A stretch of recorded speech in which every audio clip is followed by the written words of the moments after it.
Hello friends, কেমন আছো সবাই? আশা করি সবাই ভালো আছো, আমিও খুব ভালো আছি। তো আজকে আরেকটা নতুন রেসিপি নিয়ে তোমাদের সামনে হাজির হয়ে গেলাম। তো এখানে দেখতে পাচ্ছ ছোট্ট ছোট্ট কতগুলো কিউট কিউট সিম আছে। তো আজকে সিম বাটা করব। তো সিম বাটার জন্য সিম তো অবশ্যই লাগবে। তো এখানে আমি সিম আগের থেকে বয়েল করে নিয়েছি, 5 মিনিটের মতো বয়েল করেছি, বেশি বয়েল করিনি যেহেতু এটা বাটতে হবে। আর এখানে রসুন নিয়েছি অনেক কটা, কাঁচা লঙ্কা বেশ অনেকখানি নিয়েছি। তো এখানে তোমরা যে পরিমাণে ঝাল খাও সেই পরিমাণেই দিতে পারো। তো আমি একটু একটু ঝাল ঝাল পছন্দ করি, বাটাটাটা একটু ঝাল হলেই বেশি ভালো লাগে। তো চলো রান্নাটা স্টার্ট করছি। তো বন্ধুরা, এখন আমি শিলপাটায় শিমটাকে বেটে নেব। তো এটার জন্য আমি রসুন কাঁচা লঙ্কা তো জানোই, আর একটু কালো জিরা নিয়েছি। কালো জিরা দিলে খুবই টেস্টি হয়। তোমরা সিম চাইলে বড় চ্যাপ্টা যে বড় সিম হয়, সাদা সিম হয়, সবুজের মধ্যে আরও চ্যাপ্টা সিম হয়, ওটা নিতে পারো। তো আমি ছোটো সাইজের ছিল, ছোটোটা সব একই হয় সিম। তো আমি এটা দিয়েই করছি, তোমরা চাইলে বড় সিম দিয়েও করতে পারো। তো আমি বাটাটা স্টার্ট করছি।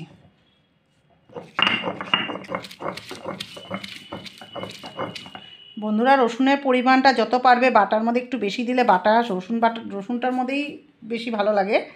তো আমি রসুনটার জন্য বেশি নিয়েছি। আর কালো জিরা দিলে ও খেতে সেই দারুণ লাগে। এরকম বাটা হলে বন্ধুরা গরম ভাতের সাথে আর কিছুই লাগে না, খুবই টেস্টি হয় এই বাটাটা খেতে। তোমরা এভাবে করে দেখো, খুবই ভালো লাগবে।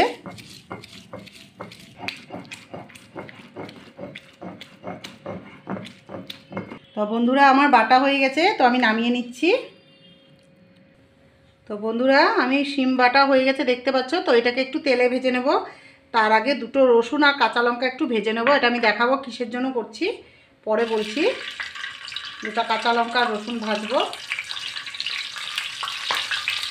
তো আমার রসুন আর লঙ্কাটা ভাজা হয়ে গেছে, এটা আমি দেখাবো পরে কিসে ইউজ করব। এখন আমি সিম বাটাটা দিয়ে দিব তেলের মধ্যে।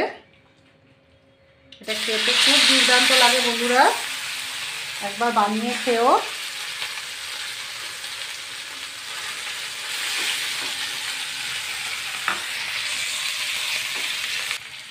তো বন্ধুরা, এখন আমি লবণ দিয়ে দিব। তখন নুন দেওয়া হয়নি, অনেকে বাটার মধ্যেই দিয়ে দেয়, তো আমি বাটার মধ্যে দেইনি, এখন দিচ্ছি। তো এটাকে ভালো করে মিক্স করে নেব, আর এটাকে একদম ভালো করে ভাজা ভাজা করে নেব। খেতে খুব দুর্দান্ত লাগে বন্ধুরা। সিম বাটা এইভাবে খেয়ে দেখো গরম ভাতে, মানে আর কিছুই লাগে না। আর একটু এটা ঝাল ঝাল হলে বেশি ভালো হয়। আমি তো ঝাল ঝাল করেছি, তোমরা তোমাদের ঝাল অনুযায়ী দিও, কিন্তু একটু ঝাল ঝাল করলেই বাটা ভালো লাগে। তো বন্ধুরা, আমার হয়ে গেছে। এটা বেশি সময় ভাজতে হয় না, 2-3 মিনিট ভাজলেই হয়ে যায়, যেহেতু অলরেডি এটা বয়েল করা ছিলই। তো এটা একটু একটু ভাজলাম যে টেস্টটা আরও বেড়ে যায়। তো আমার হয়ে গেছে, আমি এখন নামিয়ে নেব এটাকে। তো বন্ধুরা, এখন আমি এটাকে নামিয়ে নিচ্ছি, আমার হয়ে গেছে। দেখতে পাচ্ছ কতটা সুন্দর হয়েছে। তো দেখতে পাচ্ছ বন্ধুরা, আমার সিম বাটা কমপ্লিট, কি সুন্দর। আর আমি যে লঙ্কা রসুনটা ভেজে রেখেছি এটা এই উপরে দেওয়ার জন্য, এটা খুব ভালো লাগে। যখন বাটাটা খাবো তার সাথে লঙ্কাটা টিপিয়ে, ভাজা লঙ্কা এমনিও খেতে খুব টেস্টি হয়, কাঁচা লঙ্কা ভাজা প্লাস রসুনটা, ও কি বলবো, আমার মুখে জিভে জল চলে এসছে বন্ধুরা। খুবই টেস্টি হয় গরম ভাতের সাথে, ওফ দারুণ। একবার বানিয়ে খেও প্লিজ। তো আজকের মতো ভিডিওটা এতটুকুই। ভালো লাগলে লাইক, ফলো, শেয়ার, কমেন্ট করতে ভুলো না। আমি একটাও কমেন্ট পাচ্ছি না, লাইকও পাচ্ছি না বন্ধুরা। আমার কি রান্না এতই বাজে আমি বুঝতে পারছি না। একটা লাইক কমেন্ট করলে উৎসাহটা আরও বেড়ে যায়। তো প্লিজ একটা লাইক দিয়ে দিও আমাকে। তো আজকের মতো এরকমই, নেক্সট ভিডিওতে আবার দেখা হচ্ছে। টাটা।